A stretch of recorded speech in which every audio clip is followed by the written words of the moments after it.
Saludos a todos, ¿cómo estáis? Vamos hoy con la tercera sesión que corresponde con el estudio de las fuentes históricas. Y esto en nuestro libro de historia se está reflejado en las páginas 20 y 21. Bueno, empezamos recordando el significado de historia, ¿vale? Que va a ser uno de los conceptos que vamos a ver. Dividimos la historia, como sabéis, que es la disciplina o docencia que estudia los acontecimientos del pasado, sobre todo de la humanidad, en prehistoria e historia. ¿Vale? La prehistoria sabéis que es hasta antes de que aparezca la escritura, que va a ser una de las fuentes más importantes, y más o menos entre 3500, como pone aquí, antes de Cristo, y el año 3000 es cuando se va a inventar por primera vez la escritura, ¿no? La primera que conocemos es la cuneiforme, que es en Mesopotamia. Bueno, y a partir de ahí empieza lo que es la historia, los periodos en los que contamos con fuentes escritas, y tenemos, como sabéis, la antigua, la media, que es la que vamos a estudiar este curso, la que ya hemos empezado a estudiar, de hecho, la moderna y la contemporánea. Bueno, os dejo aquí el tercer concepto del tema, aprovechando que estamos con las fuentes históricas, que es justamente el de esta palabra. Una palabra que tiene muchas acepciones o significados, pero en nuestro caso pues nos vamos a quedar con las dos más importantes para la asignatura de geografía e historia, ¿no? La primera de ellas, como decía, la ciencia que estudia los acontecimientos del pasado, con una cronología, ¿no? Con unas fechas, especialmente de la humanidad. Claro, también está, por ejemplo, la historia natural, ¿no? Que tiene que ver con los animales, la botánica, etcétera. Pero bueno, en nuestro caso, sobre todo, de acontecimientos humanos. Y por otra parte, como habéis visto atrás, es el periodo cronológico que empieza desde la invención de la escritura, repito, hasta el presente. Bueno, y ahora ya continuamos con la Edad Media. Por cierto, os recuerdo las tres edades, las tres partes en las que la dividimos, ¿no? Aunque hay algunos que lo hacen en dos, pero nosotros teníamos la Alta Edad Media, más o menos desde que cae el Imperio Romano de Occidente, en el 476 hasta el año 1000 aproximadamente, ¿vale? A partir de ahí la Primera Edad Media, que es cuando empieza a resurgir un poco, sobre todo los reinos europeos, y la Baja Edad Media, que ahí sí que es realmente un auge comercial, como os dije, ¿no? Ya hay muchas más fuentes, las universidades, por ejemplo, el gótico, y de ahí daríamos paso a la Edad Moderna, que sabemos que las fechas son polémicas, ¿no? Dependiendo de los historiadores. Bueno, pues habréis visto en el libro que en esta primera parte contamos con pocas fuentes, ¿de acuerdo? Vamos a ver ahora por qué. Bien, en la página 20 tenemos aquí una especie de... no llega a ser del todo un esquema, pero bueno, como una manera de aclarar de clasificar las fuentes, ¿no? Que es lo importante de esta sesión va a ser sobre todo para los prácticos que vamos a hacer a partir de ahora de historia, ¿no? Que pueden ser sobre todo mapas o textos escritos y vamos a tener que clasificarlos. Entonces, la primera clasificación es según el origen, como aquí veis, ¿vale? En primarias o secundarias, y luego está el soporte o material. Aparte de eso hay otras cosas también, ¿no? Por ejemplo, la temática, que eso creo que es importante. La finalidad, bueno, eso simplemente es si se han creado aposta como historia, que ahora lo veremos en las propias fuentes, en el origen, y la intencionalidad, que a mí eso me gusta más ese apartado, ¿no? Aunque no siempre es fácil de ver. Pero bueno, como digo, en esta página creo que no se ve del todo claro, y os he traído pues un par de esquemas de estos muy sencillos que hay por internet para que lo veamos, ¿no? Entonces, bueno, aquí tenemos las fuentes históricas, ¿no? Las huellas dejadas por la actividad del pasado, etcétera, y que es lo que nos permite reconstruir el pasado. Como os dije, nadie tiene la verdad absoluta sobre el pasado, ¿no? Por ejemplo, el otro día estuvimos hablando sobre el Imperio Bizantino, las campañas de Justiniano, etcétera, ¿no? Pero lo que creemos que sabemos es gracias a unas determinadas fuentes, pero nadie de nosotros ha estado allí para saberlo. Sí que ha estado alguno de los historiadores que nos ha dejado parte de ese momento, ¿no? Pero bueno, vamos entonces con ello. Como veis aquí, se pueden clasificar lo primero según su origen. Esto es lo primero que tenéis que hacer, ¿vale? O sea, si esto fuera el examen, un mapa o un texto, tenéis que decirme en primer lugar si lo que estáis viendo es una fuente primaria o secundaria, ¿de acuerdo? Entonces, las primarias son aquellas fuentes que están hechas en el momento del que nos dan una información, ¿de acuerdo? O sea, con la historia que sea de la época que sea, pertenezca a la época que pertenezca a esa fuente, si es primaria, es porque es de ese mismo momento, ¿de acuerdo? Por ejemplo, por decir algo actual, imaginaos un tweet, ¿no? O una noticia, una publicación de Facebook que trate sobre el coronavirus, ¿vale? De cualquiera de nosotros. Por eso en un futuro, por ejemplo, dentro de 1000 años, eso podría ser una fuente primaria sobre lo que está ocurriendo ahora mismo. Luego están las secundarias, que como veis aquí, son elaboradas por personas que no han participado en los hechos que narran, ¿de acuerdo? Entonces, veis aquí, bueno, libros, enciclopedias, etcétera. Esto a lo mejor es muy reciente, pero también en la propia Edad Antigua, la Edad Media o la Moderna, ha habido historiadores que han hablado sobre acontecimientos anteriores y también son fuentes secundarias. De estas luego las podemos clasificar en secundarias tal cual, puras, o historiográficas, aunque las historiográficas son más bien a partir del siglo XIX. Pero bueno, no os preocupéis que solamente os voy a pedir entre primarias y secundarias. Creo que este año es el primero que dais esta clasificación y luego los siguientes cursos vais a ampliar algunas cosas, sobre todo cuando lleguéis a segundo de bachiller. Pero bueno, en principio nos quedamos con esto, ¿de acuerdo? Primarias o secundarias, ahora veremos más ejemplos. Luego esto más sencillo, según el soporte o materia, pues bueno, podemos decir si es una fuente escrita, por supuesto hay que decirlo, ¿no? Cualquier texto, pues tendríamos que decir fuente histórica escrita, ¿no? O texto histórico, también podemos decirlo así, que sería de fuente primaria o secundaria, ¿vale? Para recordar lo del origen. Las escritas, ya os digo, por una parte, las orales en este caso nosotros no las vamos a estudiar, pero por supuesto también hay, sobre todo, claro, tenemos de las orales que conozcamos ahora mismo, pues tenemos con medios como radio, televisión, cine, etcétera, ¿vale? O sea que estas son más de historia contemporánea, aunque sí que es verdad que algunos testimonios orales se han dejado por escrito de épocas anteriores. Por ejemplo, cantares, ¿no? Como en lengua que estaréis estudiando también, el del Mio Cid, ¿de acuerdo? Eso, por ejemplo, se recitaba oralmente.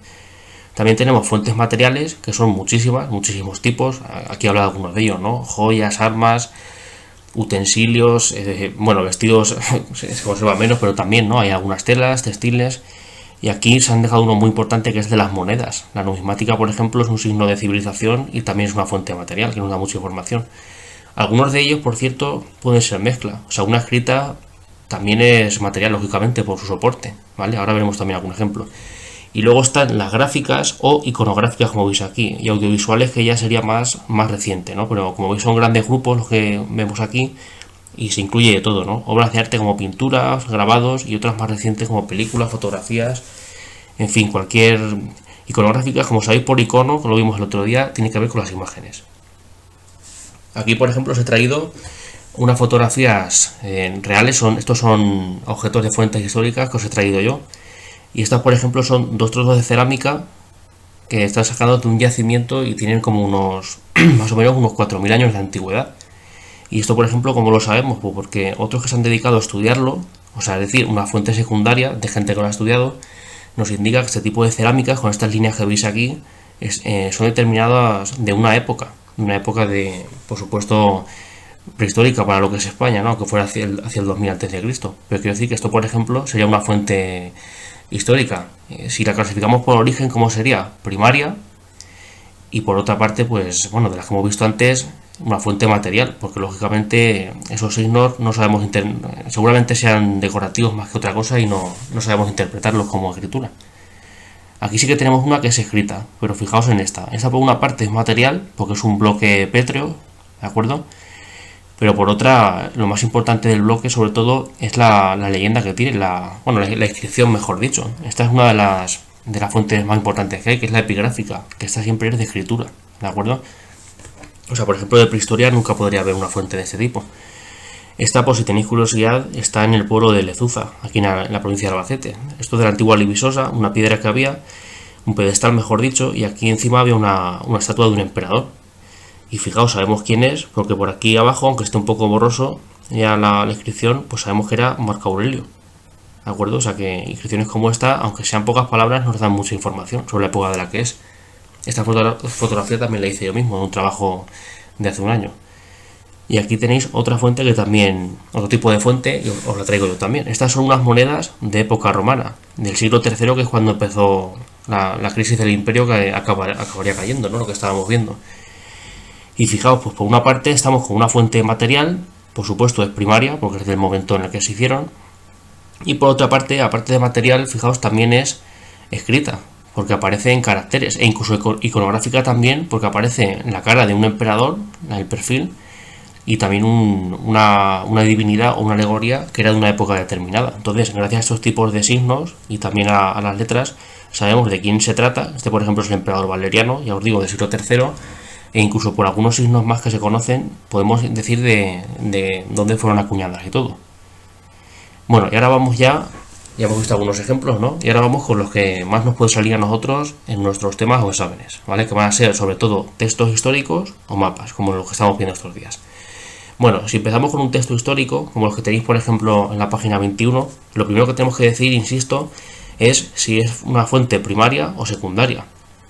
Esto en algunas ocasiones es un poco complicado de saber, pero por lo menos en estos cursos de la ESO nos tienen que facilitar algunos datos, como por ejemplo quién lo ha escrito, ¿vale? Entonces, si vemos por ejemplo un nombre, aunque no lo sepamos quién es, ¿no? Pero vemos que es un nombre y una fecha que es del 2015, entonces lógicamente no podría ser, si hablamos por ejemplo de la Edad Media, alguien de 2015 lógicamente no sería primaria, sería secundaria, ¿de acuerdo? Mientras que si aquí habla un historiador o un biógrafo árabe sobre Al-Ándalus de aquella época, pues entonces, por ejemplo, podría ser primaria, ¿vale? Ahora veremos mejor algún ejemplo. Pero vamos, quedaos con eso. Primaria es alguien que narra un acontecimiento de su época, ¿vale? Y secundaria, alguien que lo ha hecho después. La temática, esto también es importante, y como veis aquí hay muchas ramas, hay más aparte de estas, ¿no? Pues estas son algunas de las más importantes. Y esto también debemos decirlo siempre. No tiene por qué ser solamente una de estas, pueden ser varias, ¿de acuerdo? Ahora veremos algún ejemplo. Aparte de eso, podemos decir, en caso de que la sepamos o la intuyamos, qué intencionalidad tiene el autor que ha escrito esa obra, ¿vale? Si, por ejemplo, se habla de algún personaje histórico, si habla a favor de él, si habla en contra, o si es neutral, ¿no? Esto, ya os digo, es complicado, pero es bastante interesante. Y esto es importante también, ¿cuál es el contexto espaciotemporal? Lógicamente, si ha sido hecho después, a lo mejor no es tan importante, ¿no? Un historiador de ahora, pues aunque estudie sobre la historia romana, por ejemplo, tiene influencia de ahora, pero quiero decir que no es lo más importante, ¿no? Sin embargo, esto sí que es importante cuando es una fuente primaria. Pues por ejemplo, si analizamos que es un texto que habla sobre Carlomagno, como vamos a ver a continuación, pues deberíamos situarlo, pues más o menos a mediados de la Edad Media, ¿no? Y sobre el siglo octavo, noveno, ¿vale? Alrededor del año 800. Eso, por ejemplo, es lo que tendríamos que decir. ¿Y dónde? Pues en el caso de Carlomagno, pues ya sabéis que sería más o menos entre Francia y Alemania, ¿no? Lo que es el Imperio Franco. Bueno, el Imperio Franco no, perdón, carolingio. Vale, y aquí tenemos un ejemplo, aprovechando que hablamos de Carlomagno. ¿Vale? Os lo leo un poco. De todas las guerras que Carlos sostuvo, Carlomagno, fue la de Aquitania, que ya había sido iniciada por su padre, pero que todavía no había concluido del todo, la primera que emprendió porque le parecía que se le podía poner fin rápidamente. Esto sucedía en la época en que aún vivía su hermano, al que incluso había pedido ayuda.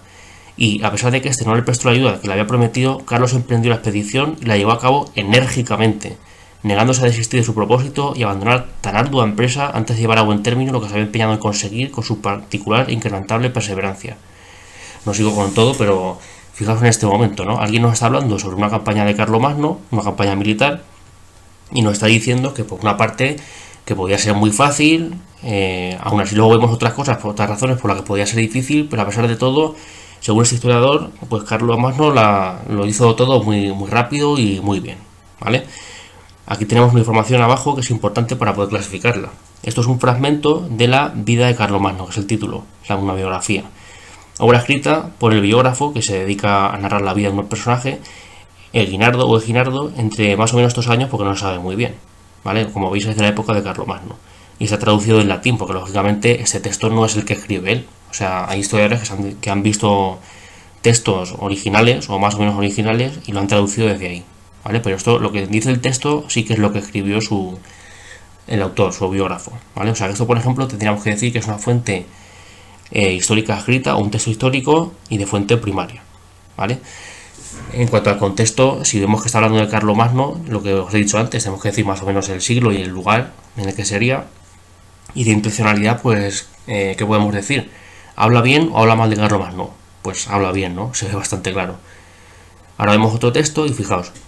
Lo cierto es que nos habla de triunfos, exaltando su destreza en el arte de la guerra a raíz de su valentía, tenacidad y su gran fortaleza. De este modo, legó a la posteridad la imagen de un invencible emperador que logró unificar un vasto territorio. Y de hecho este inconmovible retrato no podía haber sido de otra manera, pues su descripción omite, por ejemplo, alguna clase de eficiencia militar, es decir, los fallos de Carlomagno no lo dice. Respecto a los problemas que, naturalmente, debió tener Carlomagno, nos da información muy superficial, no ahondando mucho en ellos ni deteniéndose en detalles. Bueno, pues en este caso habla tanto de Carlomagno como del biógrafo de Carlomagno.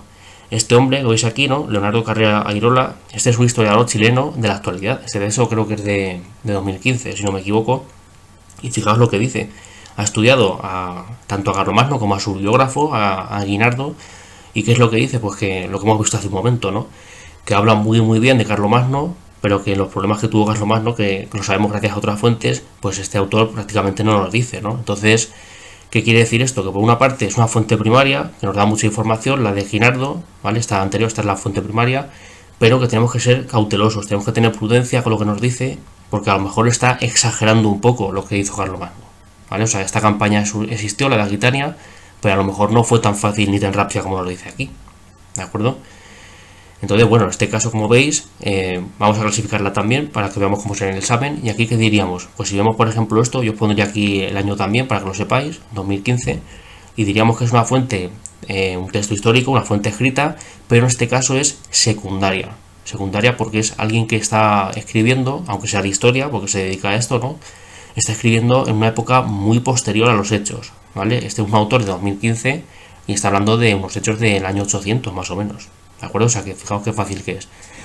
En cuanto a la temática, pues, ¿qué podemos decir aquí?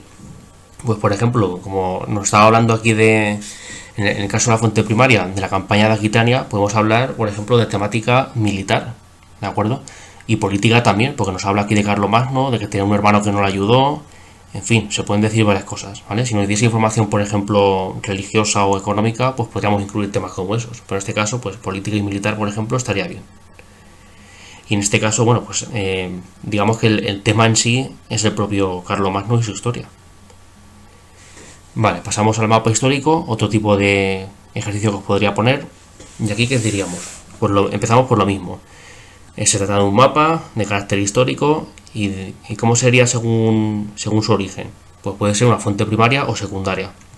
Ya os anticipo que yo en el caso de esta asignatura, de este curso, os voy a poner, pues casi siempre os voy a poner de secundaria, ¿vale? De fuente secundaria porque lo primero es que hay muy pocos mapas de fuente primaria, aunque hay algunos, y es que aparte tampoco son los que más vamos a tratar porque los que se conservan no nos dicen a lo mejor mucha información sobre los reinos que vamos a estudiar, ¿no? Aunque bueno, ahora veremos un ejemplo.